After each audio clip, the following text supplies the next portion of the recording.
sur les Grands Prix de Formule 1 et qui ici essaie de limiter au maximum les dégâts dans le cadre de ce prologue du Paris-Dakar. Ça va faire du travail supplémentaire pour toute l'équipe Duc de Chonac qui couvre ses Lada. Là, Patrick, on le voit très bien. Il semble que la voiture porte quelques légères traces effectivement de contact. Que s'est-il passé? Nous le saurons tout à l'heure, certainement à l'arrivée, s'il veut bien accorder quelques mots à Noël qui va l'attendre. En tout cas, Patrick qui en plus a du mal évidemment à piloter puisque la portière est, semble-t-il, à l'intérieur sur les genoux de son copilote. Donc ça n'est pas du tout facile pour lui. Philippe Lemoine, vous voyez, tient la portière. Ou tient le tableau de bord plus exactement. Non, ça n'est pas la portière, c'est le tableau de bord qui s'est décroché à l'intérieur de la voiture. Dominique Lemoine qui est son vieux copain, c'était son mécanicien en Formule 2, en Formule 3 naguère. Ah là c'est la première image choc de ce Paris-Tripoli-Dakar 91 alors que nous sommes encore à Clermont-Ferrand et encore en 90 dans les derniers mètres de ce prologue. Patrick Tambay. Patrick qui continue à attaquer, vous voyez, malgré ces conditions un petit peu difficiles. Voilà qui va passer devant nous maintenant et arriver dans quelques secondes, c'est fait. À vous Noël probablement pour recueillir les impressions de Patrick qui a tapé à l'avant droit semble-t-il, légèrement. Patrick Tambay, ah là là là là, 8e temps, 4 minutes 10. Ah, c'est un bon résultat dans ces circonstances-là, oui, qui a tapé à l'avant droit effectivement. Christian, Noël. Oui, Christian, Jean-Luc, bon, apparemment c'est que des dégâts de tôlerie. On va demander à Patrick Tambay ce qui s'est passé. De ce côté, il n'y a plus de portière.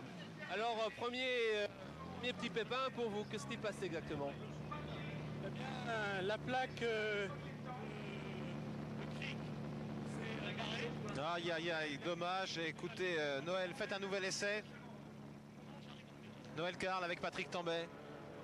Noël, peut-être vous pouvez recueillir les impressions de Patrick et nous les communiquer car on ne l'entend pas dans la voiture. On vous entend vous à l'extérieur mais on n'entend pas Patrick dans la voiture. Eh bien écoutez, nous en saurons plus dans un instant, n'en doutons pas. Et nous sommes avec maintenant la Lada d'Hubert-Auriol, elle en parfait état, elle est entière. Le classement est toujours le même, Vatanen devant Ericsson, Lartigue et Valdegarde. Hubert-Auriol qui veut être le premier pilote à remporter le Dakar au volant d'une voiture après avoir gagné à moto. Il a triomphé 2 fois à moto.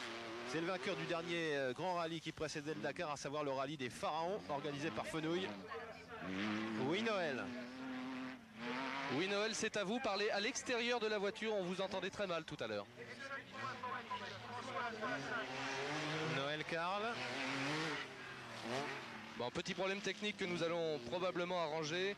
Dans quelques secondes, les techniciens vont remédier à ce petit problème de HF et nous suivons les efforts de Hubert-Auriol au volant de la seconde Lada Samara, vainqueur du rallye des Pharaons dans quelques instants. Et voilà, arrivé pour Hubert-Auriol, maintenant un parcours sans faute en tout cas en ce qui le concerne. Alors on va pouvoir comparer avec le temps donc de Patrick Tambay qui était de 4 minutes 10 alors que nous avons maintenant en piste la 211 de Jérôme Rivière. Rivière 4.02, 6e temps. 6e temps pour Auriol. Donc les Lada pour l'instant en retrait par rapport aux ZX et par rapport au Mitsubishi. On va voir ce que va faire Jérôme Rivière qui a lui aussi débuté le Dakar à moto. Oui Noël, allez-y. Oui.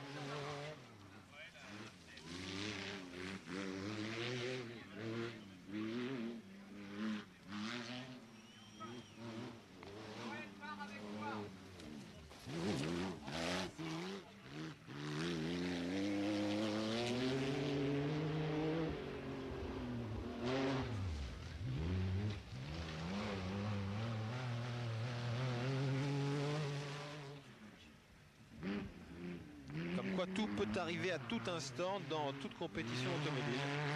Et donc dans le Dakar épreuve reine des raids marathon. Jérôme Rivière qui va essayer de faire mieux que Vatanen bien sûr, mais mieux aussi que ses amis Auriol et Tambay. Mais Jérôme qui doit malgré tout se contenter pour le moment de jouer ce rôle d'assistance très rapide, bien sûr, des hommes de pointe, qui n'a pas vraiment la bride sur le coup. Normalement ils sont tous les trois à égalité. Normalement, c'est vrai que le passé, hélas, tendrait plutôt à prouver que Jérôme est l'assistance véritable de Patrick Tambay et d'Hubert-Auriol. Jérôme Rivière, excellent pilote, qui a failli gagner le rallye de l'Atlas cette année. Il a fini 2e. Jérôme qui est un ancien pilote moto, qui pratique toujours l'enduro, qui est un pilote très fin, qui étudie très bien le terrain et qui l'exploite au mieux, vous le voyez. Il ne rend